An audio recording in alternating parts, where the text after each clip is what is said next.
रहमतुल्लाहि व बरकातहू।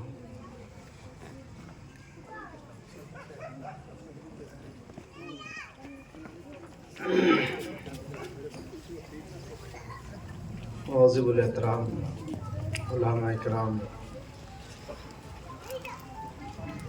और बुज़ुर्गों और प्यारे बच्चों,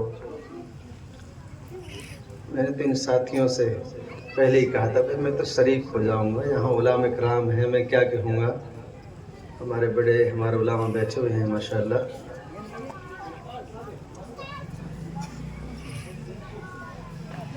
अल्लाह सब हम सब के आने को और यहाँ जमा होने को, ये दीन की मजलिस जो हो रही है, अल्लाह इस सब को कबूल फरमावे।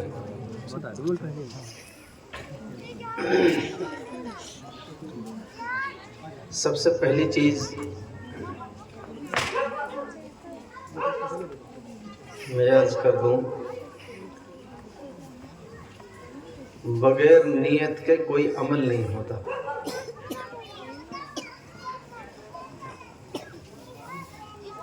नियत पहले है, अमल बाद में है। इसलिए हम सब आए हैं, कहाँ कहाँ से भी साथी आए हैं, बस्ती वाले भी आए हैं, सब बच्चे भी हैं, बड़े बूढ़े भी हैं, माँ बहनें भी हैं। एक अमल में कई कई नियतें की जा सकती हैं। सारा अमल का दौरमदार नियतों पर है। और बुजुर्गों की बहुत पुरानी मिसाल है, जैसे नियत ऐसी बरकत। तो भाई सबसे पहली चीज तो माशाल्लाह दीनी मजलिस तो है ही है। तो एक अमल में कई कई नियत की जा सकती है, कई कई नियत करें हम सब। भाई यहाँ माशाल्लाह कुरान की मजलिस है, मकातिब में कुरान पढ़ने वाले बच्चे, कुरान करीम कुरान हदीस जो पढ़ने वाले बच्चे हैं, उनकी इस मजलिस है। ये एक मुस्तकिल अलग से अजर। और यहाँ उलमा इकराम आए हुए हैं, उलमा की ज़ियारत मुस्तकिल अलग से इबादत। और जहाँ मुसलमानों की जमात जमा होती है, वहाँ पर उनके मुस्तकिल दुआ सलाम और वहाँ इकट्ठा होना, ये एक मुस्तकिल इबादत। और सबका जो मजमुआ है, मुसलमान का सारी मेहनतों का सबका जो निचोड़ है असल, वो सिर्फ रज़ा इलाही।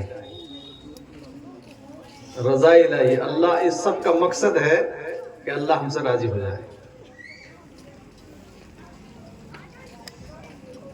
तो इसलिए ये सब नियतें कर ले हम।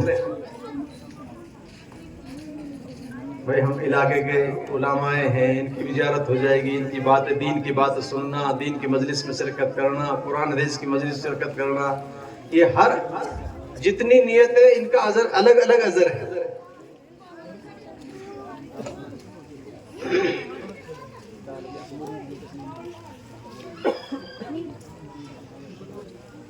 छोटी सी बात में एक और अर्ज कर दूं,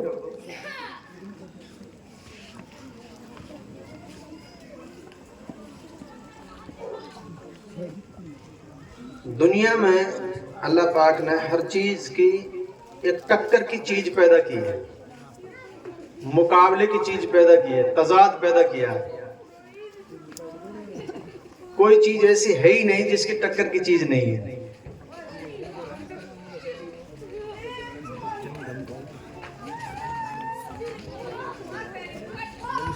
अब दिन है ना, तो दिन के टक्कर में रात है, उजाला है तो उजाले के टक्कर में अंधेरा है, मीठा है तो मीठे के टक्कर में कड़वा है, सच है तो उसके टक्कर में झूठ है। ऐसी दीन है, दीन की टक्कर में बिदात है, रसूमात है। ईमान है तो उसके टक्कर में कुफ्र है। तो इन मजालिस से असल हमारे आने का मकसद ये नहीं बस हम आए और बस कुछ बात सरसरी बात सुनी और सुन के बस जो कुछ रोटी टूक पको, जो बिरयानी कोई खाकर छुट्टी।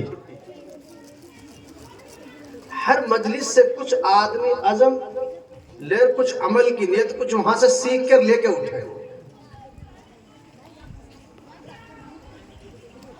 तो ईमान के टक्कर की चीज कुफ्र है।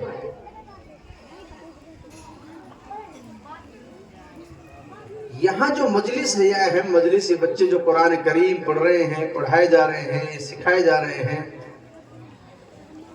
तो दीन हमारी जिंदगियों में, फिर हमारी जिंदगी आज भी इसी तरीके से जैसे चली आ रही है, रसूमात से और बिदात से भरी पड़ी है। हालांकि दीनदारी और बिरादरी ये टक्कर की चीज है। बिरादराना अमलों का पाबंद रहने वाला आदमी दीनदार नहीं हो सकता। जिसकी जिंदगी में वो तरीके, जो एक तो मुस्तकिल रसूमात के तरीके, एक सुन्नतों के तरीके, बल्कि दीन, खुलासाई दीन तरीका वही नाम है। दीन नाम ही तरीकों का है। जिंदगी जीने के सिस्टम, जिंदगी जीने के तरीके, और उसके लिए पहली बुनियादी जो सीढ़ी है वो इल्म है। और ये इल्म के मराकिज हैं, ये मकातिब मदारिस, यहाँ पर वो पहली सीढ़ी है जहाँ से जहालत दूर होती है। तो इसलिए भाई हम यहाँ आकर इन मजलिसों में हमारे जो बच्चे पढ़ रहे हैं, ताकि उन उलूम की बरकत से ये चीज नहीं कि सरसरी बस पढ़ ली और बस छुट्टी, इसके पीछे कुछ अज़म और इरादे हों, नियतें हों, और उलामा की बातों को लेकर सीख कर बस वहां से फिर जिंदगी की अमली तौर से, हमारी जिंदगी अमली तौर से बदले, हमारी जिंदगी में तरीके आए। पैदाइश से लेकर मौत तक की जिंदगी में वो तरीके तब्दील हो जाए। अगर वो तरीके ऐसे ही चले आ रहे जैसे चल रहे, तो फिर हमारी दीनदारी रिवाजी है, दीनदारी भी रिवाज में है। सीधी सीधी सी बात है। तो दीनदारी भी रिवाजी होती है जैसे हमारी जिंदगी की रिवाज है, रिवाजी। तो आज उम्मत की जिंदगी रिवाजी दीनदारी से बहुत भरी हुई है। अल्लाह हकीकी दीनदारी हम